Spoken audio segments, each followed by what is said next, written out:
Welcome to the Tech Egg. Don't get scrambled. Enjoy the video. Hello everyone.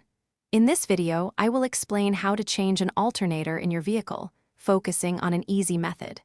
We'll start by ensuring your safety, which means disconnecting the battery. Then, we'll gather all the necessary tools, such as a 10mm socket for the battery terminal, a 14mm socket for the tensioner, and a 12mm socket for the alternator bolts. We will also prepare the engine bay by carefully moving any components that might obstruct our access to the alternator, like the power steering reservoir or coolant overflow tank. This will make the process much smoother. Now, let's get into the preparation and disconnection steps. First, use a 10mm wrench or socket to disconnect the negative battery terminal. This is crucial for safety.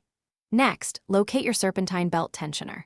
Using a 14mm socket and a long wrench or a serpentine belt tool, apply pressure to relieve the tension, then carefully slip the belt off the alternator pulley.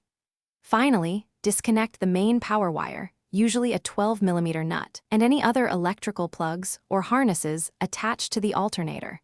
Take your time with these connections to avoid damage. With the belt and electrical connections removed, it's time for alternator removal and installation. You'll typically find two main mounting bolts holding the alternator in place, often a 12mm and a 14mm. Remove these bolts completely.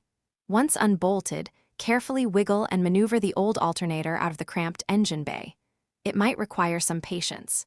Now, take your new alternator and carefully guide it into position. Start threading in the mounting bolts by hand, but do not tighten them fully at this stage. This allows for slight adjustments later.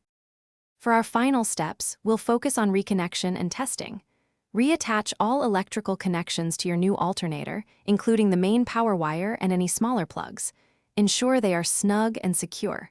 Next, carefully route the serpentine belt back onto all the pulleys using your tensioner tool to create slack.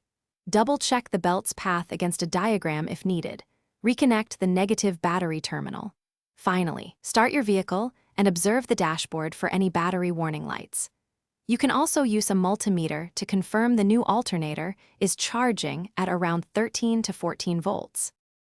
Thanks for watching. Consider subscribing if I helped unscramble your problems.